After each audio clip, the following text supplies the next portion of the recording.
Hey guys, Rick from Low Blows here.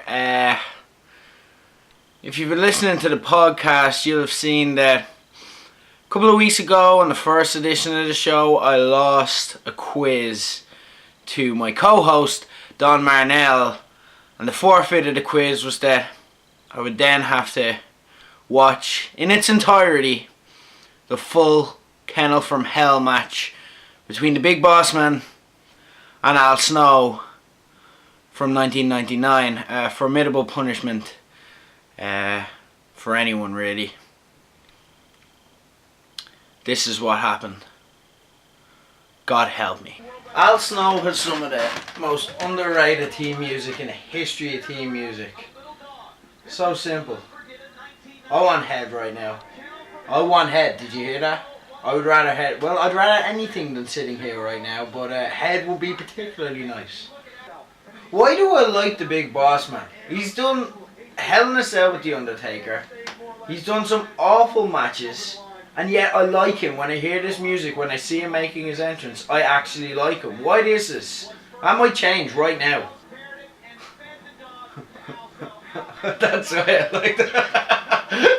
Kevin Kenny just explained that Al Snow is hearing voices coming from this dog, so Pepper, I believe it was. So Big Bossman captured him, cooked up the dog, and then fed it to Al Snow. Why would you accept a meal from Bossman, Snow? What are you doing?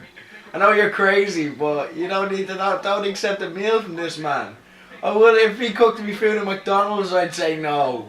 Between this and kidnapping Big Show's further. He's the comically evil bad guy. If he was suitable for like kids TV shows like Roadrunner, he'd be, or what's the Catch the Pigeon, that's what I'd see him in. It's quality. There's 2 cages in this. Why is there 2 cages? There's a cage like in a cage match around the ring, and then there's a Hell in a Cell. Is the cage itself in a Hell in a Cell match? What is this? I still don't understand the rules. Al Snow's not even waiting for the dogs to arrive. The only time that's ever been relevant to a wrestling match.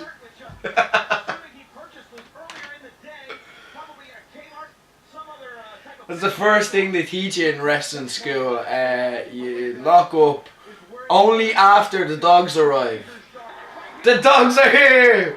Bum, bum, bum, bum, bum, bum. The dogs are here! Bum, bum, bum, bum, bum, bum. The dogs are here! The dogs! They don't even get entrance music. They're like Zack Ryder. What's the one way to get revenge on a guy who's fed you your dog? Feed him to dogs. Of course it is.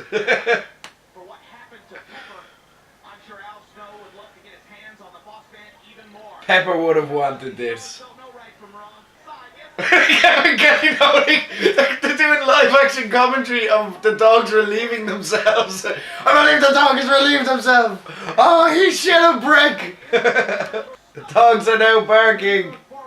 He's now climbing the cell to avoid the dogs. I don't see why Bossman isn't in the ring. Oh, he is in the ring. Oh, well done. Al may have let the presence of the Rottweilers get to him too much. Maybe that's why he never... That's the real difference between an Al Snow and a Hulk Hogan or Steve Austin. Al Snow concerned about Rottweilers outside. Steve Austin focused on the ring. There you go. That's why Al Snow never main evented WrestleMania. Psychology. The dogs are now barking with themselves. They thought their lives would be better than this too. You know the way rejected police officers go on to become security guards or the Big Boss Man? Is this what rejected dog police officers do? They're like, oh God. It's like your man Woody Harrelson out of at the end of True Detective. It's like, oh, I did all that great work and for this. Al Snow is bleeding. Mick Foley at ringside pointing out that it might be affecting his eyesight. Don't worry, the dogs are still barking pretty loud. I'm sure you'll still hear them. Why Blade for this? Why Blade? That's a permanent scar on your forehead.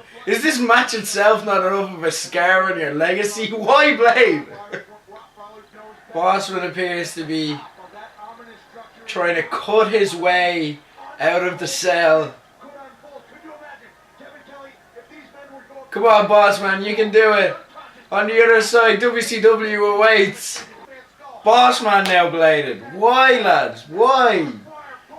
You can't be getting paid a lot for this. The dogs have taken more of a passive role at this time. Well, that's bad timing. They're just chilling. One is asleep. Oh God, there's dog piss everywhere. Oh my, oh that is horrible. One of the dogs are taking a superior position. No. Big Bossman's hand for a moment was stuck outside the cage as the trainers desperately tried to get the dogs to pretend to want to bite it. Unfortunately, they're taking a passive role at this stage and it just didn't happen.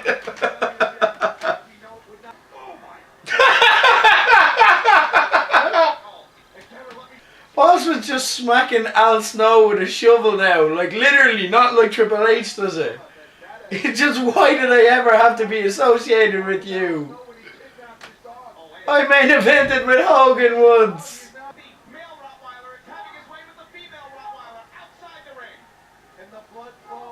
What are they doing?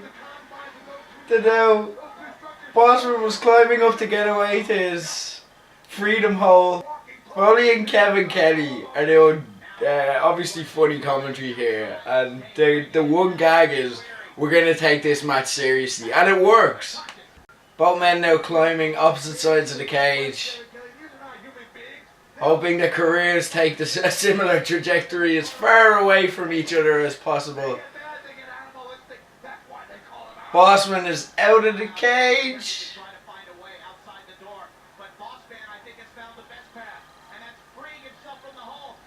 And they literally just left. Al Snow won, I think. But really, there were no winners in this match. Except for the dog who got his bit at ringside. In conclusion of that horrific match, which I'm actually glad I watched now, we've learned never work with children, animals, or Big Bossman circa 1999. The dogs are fighting!